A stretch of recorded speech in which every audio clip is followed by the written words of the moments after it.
De um lado, defensores de uma regulamentação das comunicações no Brasil para tentar diminuir o monopólio da informação. Do outro, os contrários a qualquer marco regulatório, que chamam de censura. A polêmica adia as discussões no Congresso Nacional. Afinal, para onde vai a comunicação no século XXI? Como a sociedade pode participar mais? Como o jornalista mantém espaço e credibilidade? Para responder essas e mais perguntas, vamos conversar com o jornalista especializado em comunicação, Samuel Possebon. Olá, Samuel, bem-vindo. Muito obrigada pelo convite. Obrigado a você, Juliana. Bom, em primeiro lugar, é necessário regulamentar a comunicação e por quê, Samuel?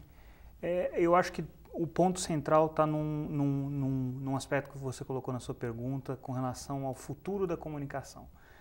A gente tem que pensar a comunicação como é hoje, olhando para trás, e existem realmente vários problemas de regulamentação que não foram feitas ou excesso de regulamentação que criou uma fragmentação normativa, uma fragmentação regulatória, mas o mais importante é pensar no que vem pela frente, o que vai ser a comunicação do século XXI, o que vai ser a comunicação nos próximos anos. E nesse sentido realmente existe um buraco no marco legal que a gente tem, na regulamentação que a gente existe hoje para a área de comunicação, entendido comunicação como mídia impressa, rádio, TV, internet, e olhando sobre essa perspectiva fica claro que, evidentemente, se você quiser ter um ambiente estável, um ambiente que é conhecido com regras padronizadas e equilibradas para todo mundo, falta uma regulamentação. E isso também traz consequências, né, Samuel? Assim, quanto que o oligopólio da comunicação aqui no Brasil tem muito oligopólio, né? Você explica um pouco isso. De novo, depende de como você olha. Se você olhar para o que é a mídia do século XX, considerando mídia impressa, jornais, revistas e mídia eletrônica, televisão e rádio, não há dúvida de que existe uma concentração. São poucos os grupos que controlam essas poucas plataformas de comunicação.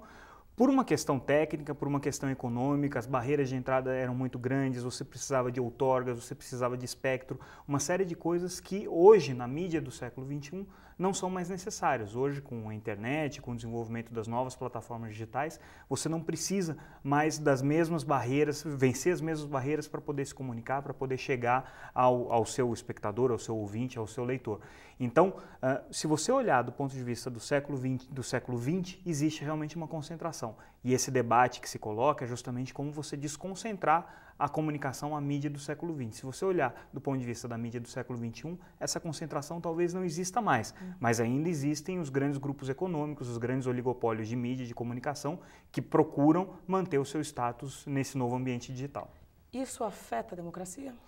Não tem a menor dúvida, né? Acho que quando você está olhando a comunicação como um bem da sociedade, quer dizer, como um direito a que todos os cidadãos têm de se expressarem e de terem acesso a maior quantidade de informação, quanto menos agentes comunicando, pior é para a democracia. Quando você fala do ambiente digital, em que todo mundo tem direito de trocar informação, todo mundo tem capacidade de publicar a sua informação, de dizer o que pensa, isso é um ganho para a democracia. Agora, se você tiver esse ambiente controlado pelos mesmos grupos de comunicação, pela mesma estrutura político-econômica que você tinha no século XX, aí você tem um risco para que esse movimento, que é muito interessante, de redemocratização das comunicações na era digital, seja ameaçado.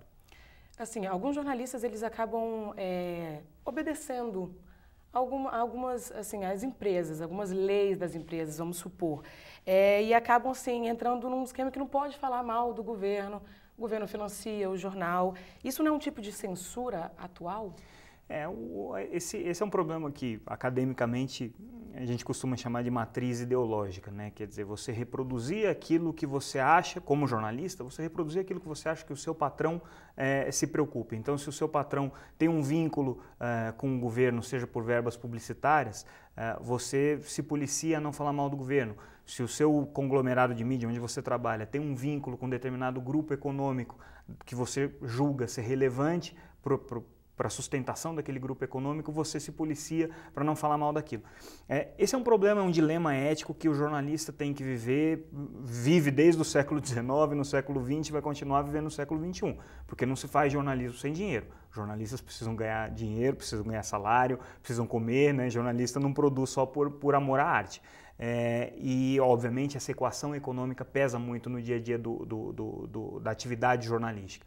Agora, existe também o lado ruim dessa relação, que é empresas abusarem do seu poder econômico para silenciarem jornalistas, que é políticos abusarem do seu poder econômico para silenciarem jornalistas, e é uma situação que a gente tem que viver, e eu acho que isso não se resolve na era digital, tá? Esse problema continua existindo. Continua, né? Bom, a divulgação de informação aumentou muito, principalmente por causa da internet.